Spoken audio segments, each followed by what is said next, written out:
Happy Wednesday, everybody.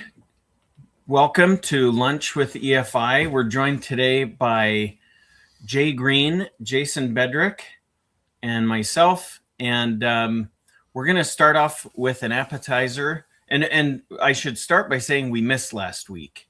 So apologies. So we're really hungry now. Yes.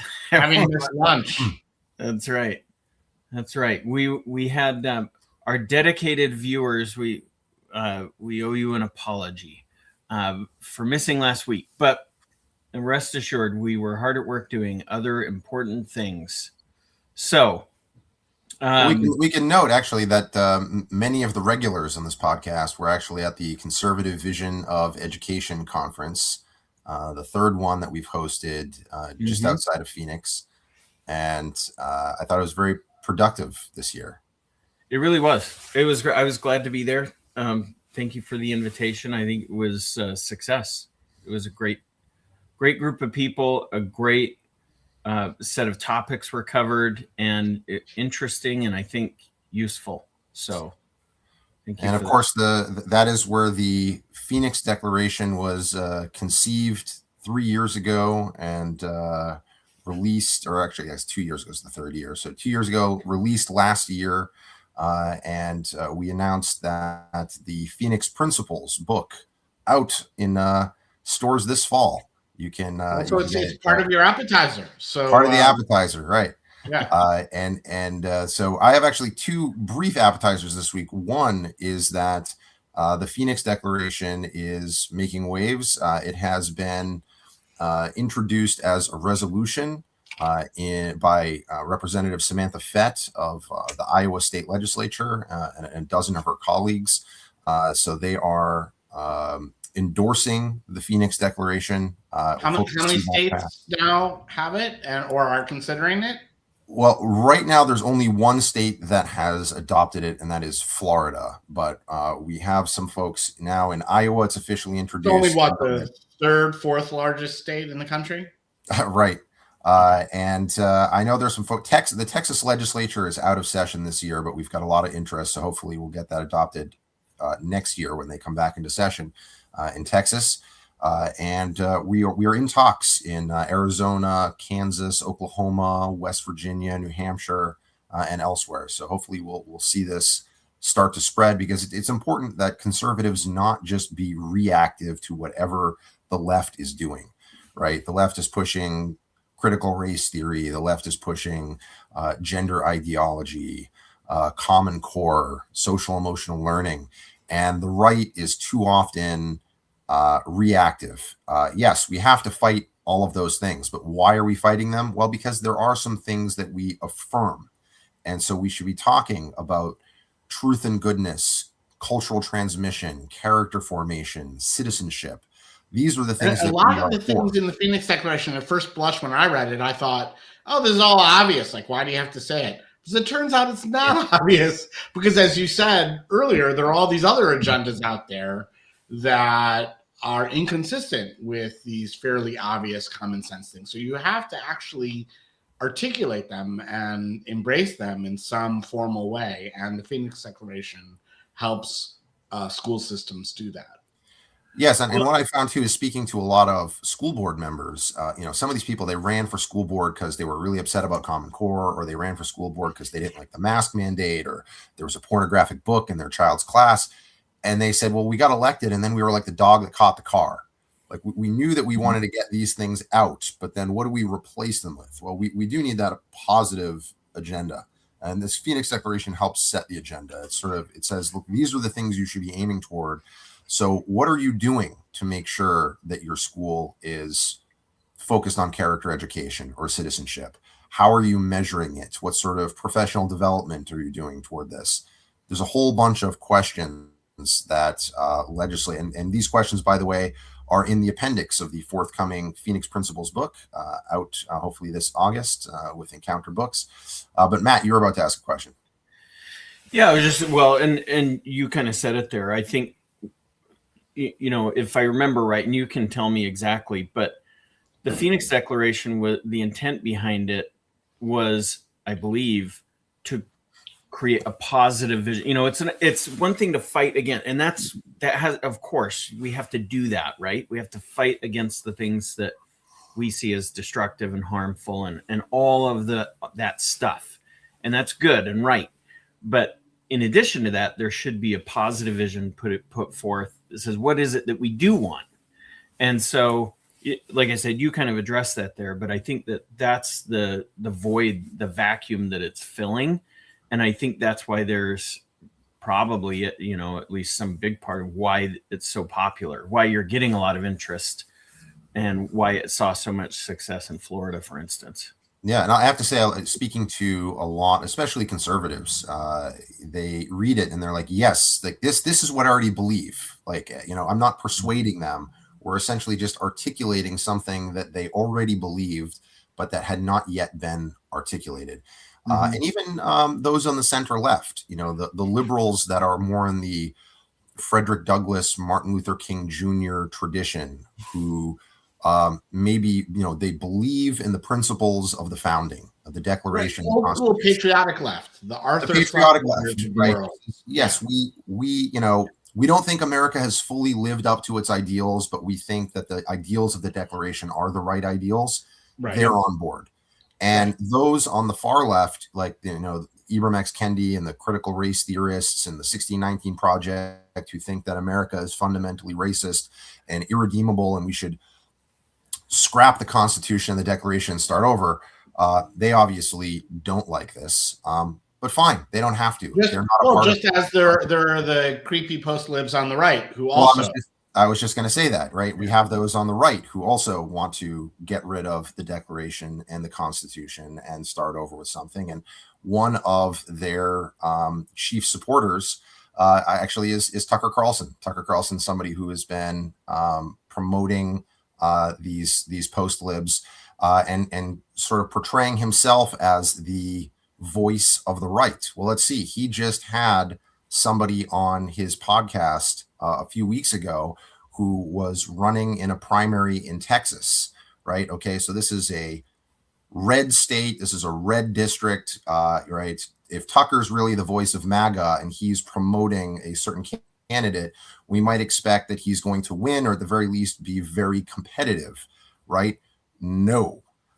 He supported Ryan Zink, who you see here in sixth place, not even cracking 3% of the vote in a Texas Republican. They're the core of MAGA. Don't you know they're the core? The 3%. Core. It's in the center, but really tiny, like a very difficult to hit bullseye in the center. Yes, right. Yeah. Right. Meanwhile, Tucker has been railing against President Trump and his recent actions, taking out the Ayatollah and bombing the Islamic regime in Iran to smithereens. So how popular among MAGA is that? Because we're hearing lots of, the MAGA is divided. MAGA is divided, right? As though it's like 50-50. Yeah, Bacha Ungar Saga. Oh, yeah. There you go. Got it. Okay. Exactly. It's not 50-50. In poll after poll, we're seeing 85% of Republicans are supporting the strikes. Now, this is obviously an education podcast. We're not getting into foreign policy. But this is a part of, I think, this, it sheds a lot of hijacking of the right. The hijacking of the right. Yeah.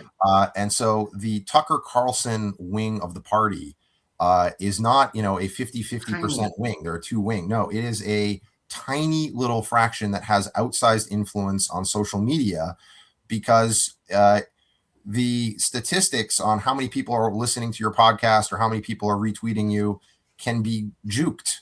Yeah. As we've seen in so many other areas of life.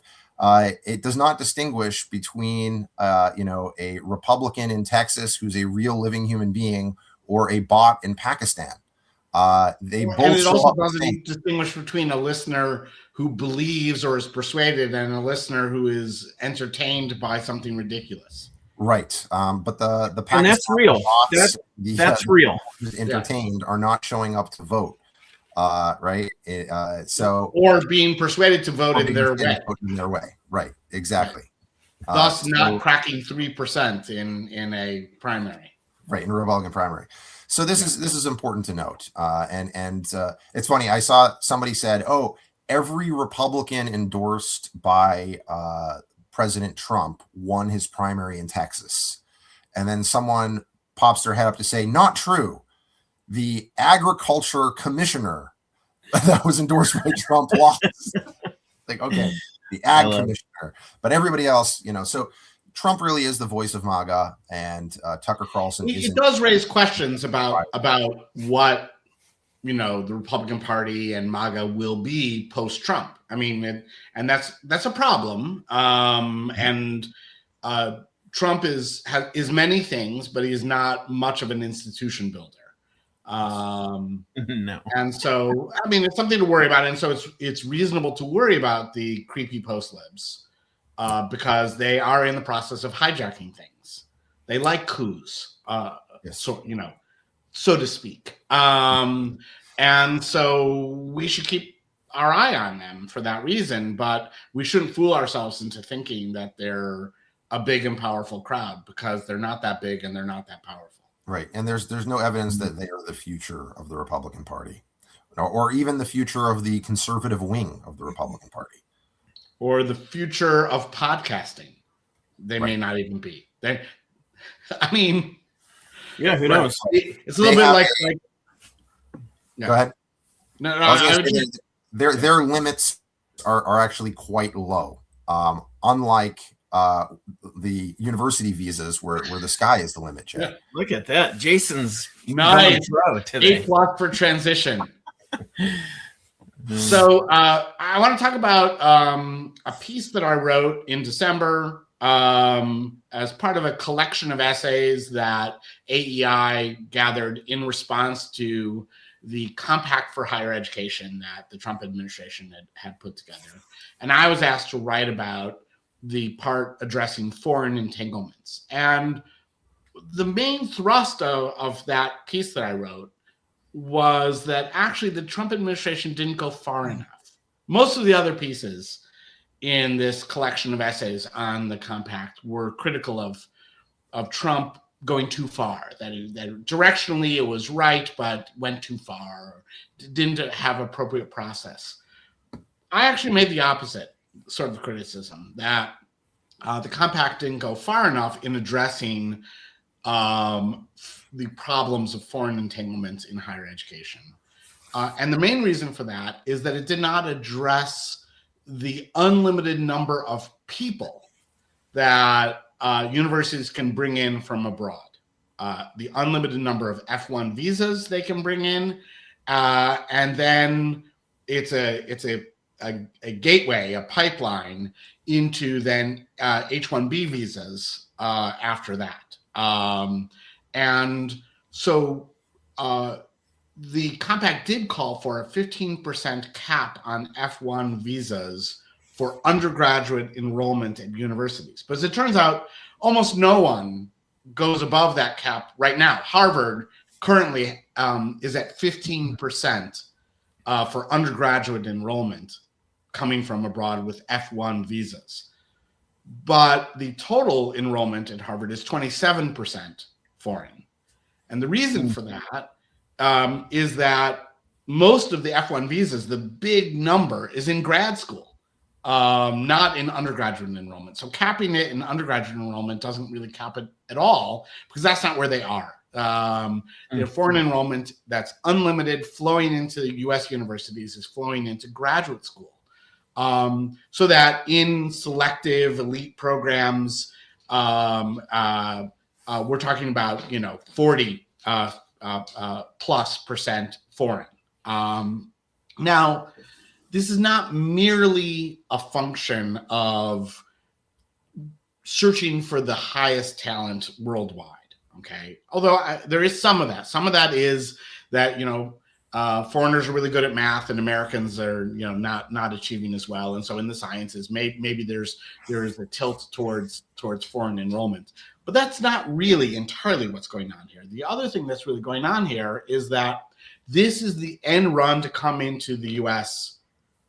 to end run our immigration laws, because there is no cap on the F-1 visas, and also, it's important to keep in mind that universities are not making big money on this. So people misunderstand and they think, oh, the reason why they bring in foreign students is because they pay full tuition and this is a big source of revenue. And shucks, if we didn't let them in, they're subsidizing Americans, and so costs for education would go up for Americans. That's not true. Many, if not most, of the foreigners who are coming in with F1 visas into graduate school are actually paid stipends and don't pay tuition. Okay, so they're not a source of revenue. What they are is a source of cheap labor for universities. They basically run the university. They teach intro classes. They run the research labs that generate all the big grants that they live off of. They do all of the grunt work in the university for a pittance, for a little stipend. Okay, think of them as the grape pickers of higher education. And so the reason why we don't have more Americans in these programs is not so much that Americans can't do math. It's that it's a terrible job, and Americans aren't very interested in spending, 6 to 10 years in a PhD program, living, 6 to a shared house in Somerville, Massachusetts, for a $20,000 a year stipend. They're just not interested in doing it. But foreigners are. And foreigners are because if they do that, they get into the US and they never have to leave. In principle, F1 visas are temporary. You're supposed to leave at the end. That is the expectation. But as it turns out, they don't have to leave, and most don't. Many don't. And the way that they don't have to leave is that first there's a thing called OPT, optional practical training, where on their F1 visa, they can stay and work for up to 3 years after finishing school. Okay, so there's a huge number of foreigners on F1 visas in OPT programs working in the US. And then after that, right? A lot of them stay on H-1B visas as well.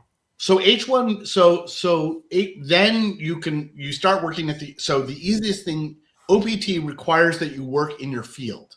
So you're in a chemistry PhD, and you run the chemistry lab for all the giant grants that the federal government gives to universities, and you're a foreigner. You teach the intro to chemistry class. So you're doing all this work. You finish your degree, and you get hired as a lab tech with an OPT for 3 years. And then you apply for a postdoc or a lab position, and you apply for an H-1B. Now, the university has to sponsor you to get an H-1B. And the number of H-1Bs given in the US is capped at 85,000, except nonprofits are not subject to the cap. So universities have no cap on the number of H-1Bs they can sponsor, which means that they have this oiled pipeline, to mix metaphors, foreigners coming into graduate school with F1, then into OPT, then into H-1B, and then often into postdoc programs, again with H-1B visas, and then into faculty as professors, and then into administration as presidents. So a quarter of all U.S. faculty are foreign-born. So Jay, if the administration wanted to cut back, can they do this unilaterally through executive action? Do they have to pass a law? How do they fix this? So they can actually do this unilaterally, which is one of the other promising things about this area, which is that the granting of visas is an executive action that is not subject to judicial review. So they can grant or not grant visas at will, F1 visas, and H-1B. Frank, they're not obligated to grant any of them. And so the administration could, if it wanted to, much more closely scrutinize these visas and effectively put caps on the number that they grant in total, as well as to each institution, which would greatly reduce this. But that is only good until there's a president who knows not Trump. And so, in the Newsom administration, in the AOC administration, then it's all limits are off. But there's another way to address this, and some states are beginning to do this, which is states themselves can stop using H-1B visas in hiring in their public universities. Now, Jay, is this going to reduce the quality of the students that they have in their graduate programs? Is this going to reduce the quality of the TAs? So it's possible that it could.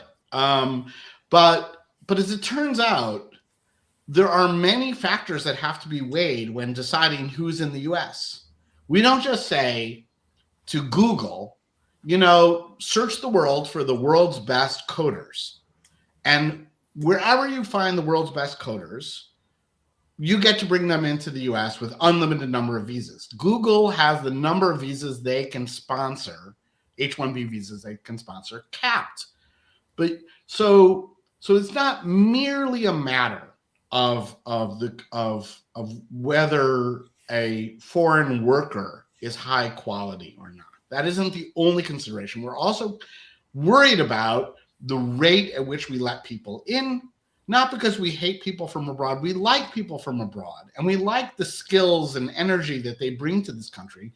But we also have to keep the rate at which they flow in at a manageable level so that we don't stop being ourselves. I mean, people have to be assimilated into our political system, our political values, our culture.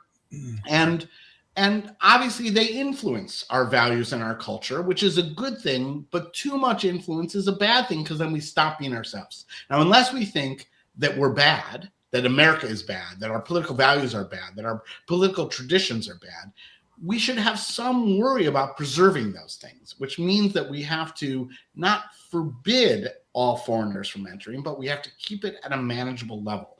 The universities are the giant loophole in this system, which is allowing our country to be overwhelmed in key institutions that train the future leaders of government and corporations in this country. And so if we don't want to be overwhelmed politically and culturally in these elite institutions, then we need to figure out how to put a cap. Not to eliminate, but put a cap on this. Now, Governor Abbott has announced at least a temporary halt to the issuance of H-1B. Florida just became the second state to do that this week, saying that they would also put a temporary limit that does not force current H-1B holders to leave. It does not prevent current H-1B holders from having their visas renewed. It simply stops the flow in while the issue is being studied so that they might be able to adopt a sensible cap on the rate at which this is coming in. And the idea is also gaining purchase elsewhere. This is a state representative in Indiana who's observed that, here the Indiana University is searching for trying to sponsor an H-1B visa for someone to do coding, to do IT tech for the university. This is a university that trains people, Americans, to do this thing, right? Yeah. Publicly funded to some extent, at least, right? And publicly funded, but they have to hire abroad. Their own graduates from the United States are not qualified. It's strange, and this in the midst of a giant squeeze on the hiring of tech people right now, because AI is threatening all their jobs and causing layoffs in this field. You would think that there are plenty of Americans that Indiana University could hire, but no, they want to hire the foreign graduate students they've let in to make their transition from F1 visa into H-1B holder. Well, and that's a great transition to our dessert. Our Americans are not only in competition with foreigners for these jobs, they're also in competition with robots. So, Matt, will AI destroy education? So, short answer, yes. Long answer, maybe not. Probably not. But is that a bad thing? Right. This is interesting. So, real quick, Jay, I'm long past the time where makes sense to address it all, but I have to say, the comment that they're bringing in cheap labor to run the universities reminded me of Kelly Osbourne on The View several years ago now, saying, "Well, if we stop immigration and keep all the Latinos out, who's going to clean your toilets?" Right. It's like, right. This although the answer might be you. Right. And in the case of the university, the answer might be the faculty. I mean, they might actually have to do their jobs, like run the labs or teach intro classes. I know they don't like doing it. They would rather barely work and hire a cheap foreigner to do it for them. I get that. Professors, I hear, work 24/7. 24 hours a week, 7 months out of the year. That's in a different piece that I wrote for AEI. Actually, I also wrote it for Heritage, called "The Professor Racket," where I began with the joke from a colleague, which is a colleague in academia who said to me, "I could retire, but who could tell the difference?" That's great. Okay, so AI in education here. I've been thinking about this since we talked about it earlier last week. Remind me the name of it, Jason, the conference. Conservative Vision of Education Conference. Conservative Vision of Education. Yes.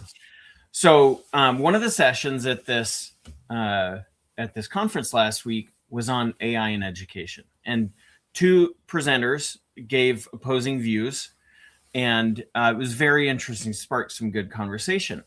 Some of the concerns that came out of that, just in the conversation, the Q&A during that, were it's too impersonal. It represents an obvious increase in screen time. That's a bad thing.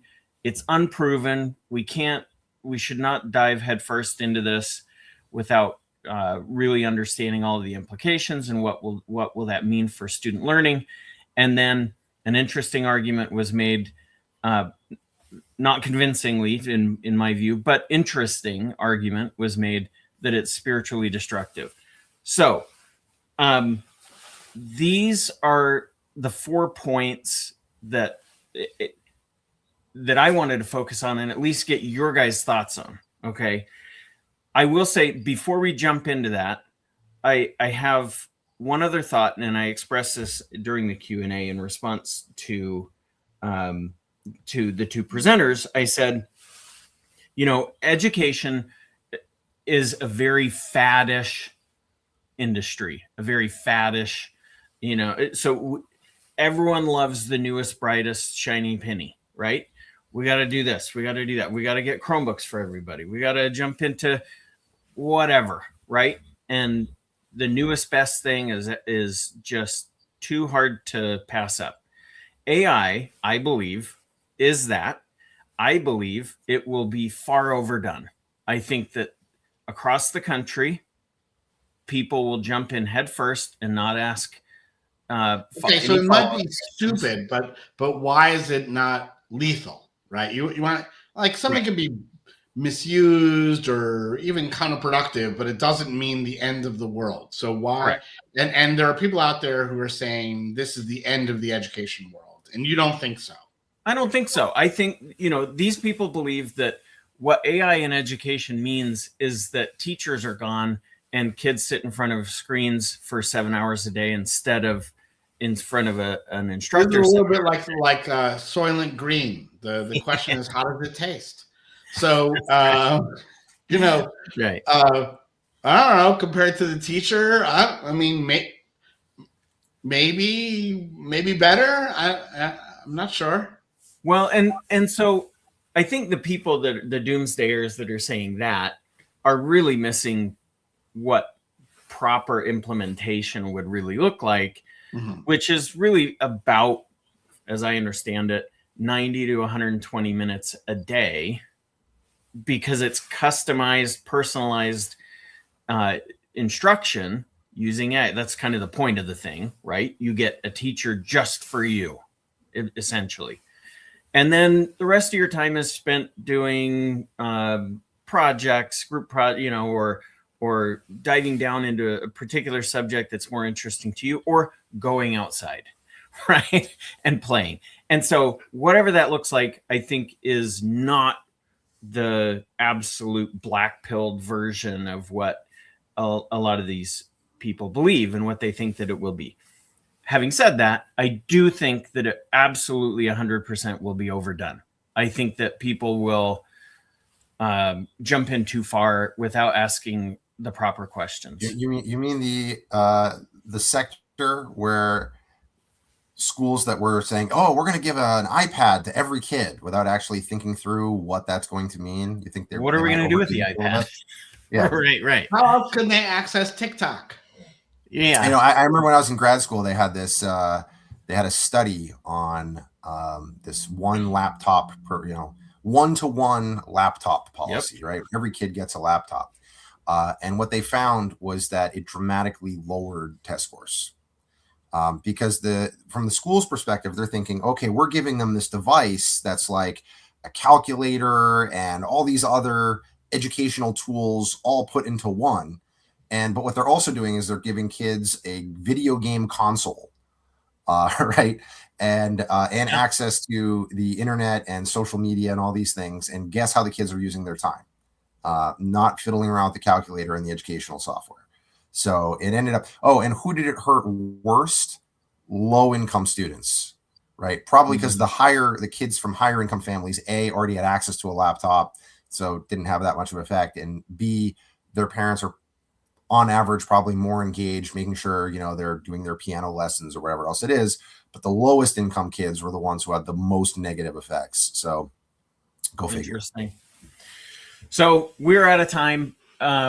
But we're remarkably close to our time. We may be the closest ever to our half-hour mark. We got very close that time. So yeah, this is a good conversation. I think we got 3 really interesting topics. 4 actually, 2 appetizers. Thank you, Jason. It's a very filling meal, making up a little bit for last week. That's right. Okay, well, thanks everyone for joining. Thank you, Jay, Jason. Appreciate it. And enjoy your day. See you next week. All right.